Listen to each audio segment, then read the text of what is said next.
No, not the one clip on YouTube, not the movie or the hologram. Tupac and Shakur, the human being. 21 years ago in Las Vegas, Tupac Shakur was taken from all of us. He was only 25 years old too. Damn near the same age as my oldest son. When I sat down to gather my thoughts about my label mate, my homie, and my brother, there's one thought that kept coming back to me. Tupac, the actual human being. And while many remember him now as some kind of thugged out superhero, Tupac knew he was only human. And he represented through his music like no one before. It's a fact that he never shied away from it. He wore it like a badge of honor. With an unapologetic rawness, Pac embraced those contradictions that prove we ain't just a character out of someone else's story. To be human is to be many things at once. Strong and vulnerable, hard-headed and intellectual, courageous and afraid, loving and vengeful, revolutionary and, oh yeah, don't get it fucked up, gangster.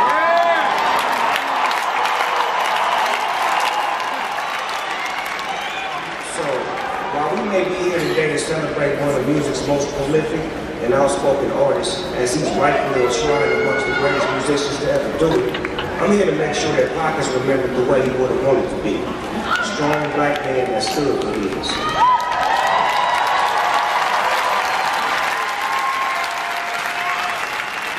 Not simply an actor or a rapper, but as a human. That's what made Tupac an amazing actor on the big screen in movies like Above the Rim and Juice. That's what made him refuse to lower his head and rebel against injustice towards his people. That's what made us so engaged with everything he ever did, both before and after his death. That's what made Tupac the greatest rapper of all time.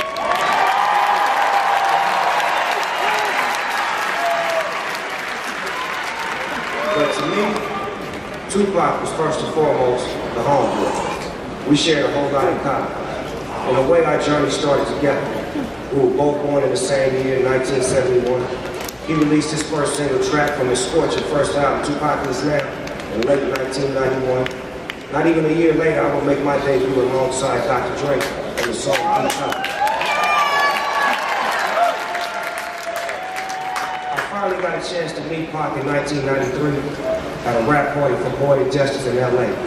And on that night, Pac passed me my first blunt.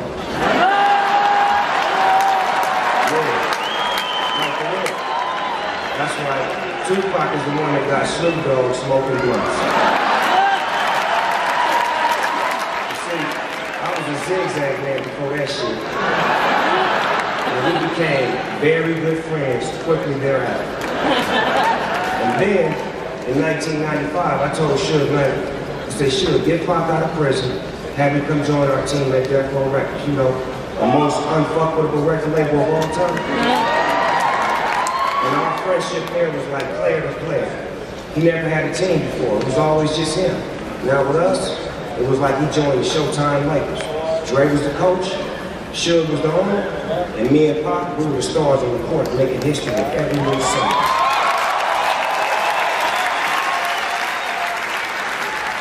We were young, rich, and rock stars. But we were also young black men with targets on our back. We were catching cases simultaneously. That's why when we got together, we really were two of America's most wanted. He had just gotten out of jail. I had just beat my case. I get a white Rolls Royce with that creamy peanut butter interior. And Pac, he'd go out and buy a black one with the same thing. He'd have his tailor come over and lace us up with them Hugo Boss suits, you know, mafia style. He put me up on a lot of boss player shit like Gucci and Versace and shit I can't even pronounce.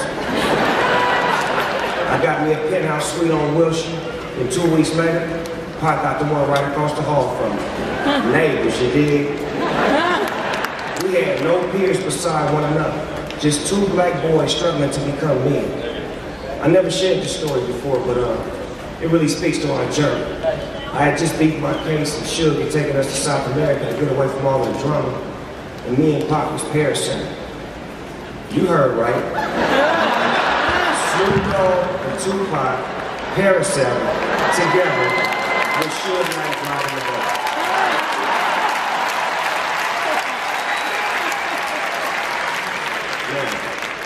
remember, I had just beat my case and Pac had just got out on bail, so we'd have tried anything at this point. Does anybody know what parasailing is? Because we damn sure did. Me and Pac were sitting on the edge of the boat with all this gear and shit on, and all of a sudden, the boat pulls away and we start floating up in the air. We scared as a motherfucker, damn remote hands.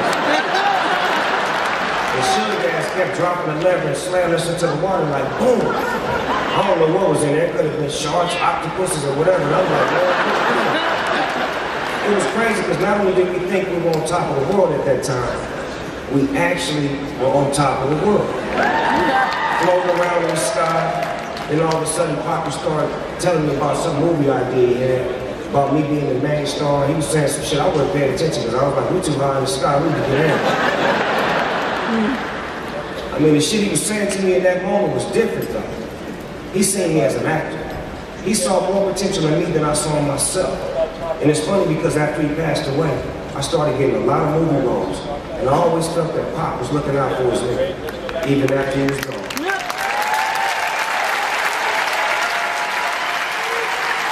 See, that's the thing with Pop.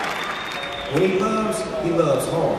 Whether that was him loving black people, him loving his homies, him loving his record label, and of course, him loving his beautiful and incredibly strong mother, the late Shakur.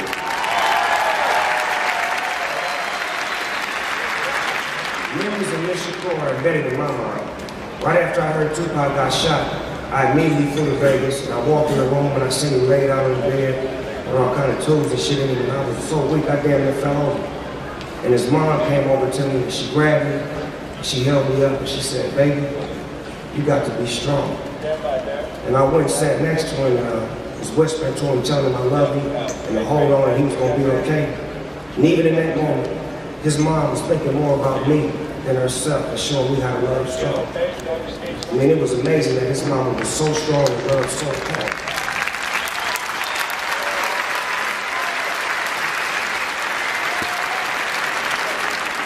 I realized that Pop was taught how to love at a very early age. And through his music, he shared the love with all of us. And that's ultimately why we're here tonight. Pac's a part of history for a reason. Because he made history. He's hip-hop history.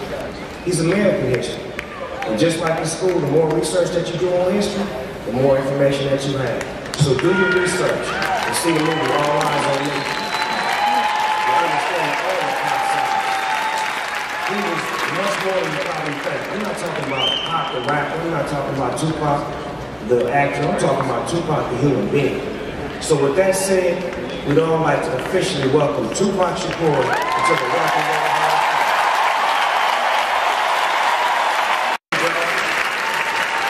You will always be right with us. You know you're going to live forever. Because legends always do it. They can't take this away from me, homie.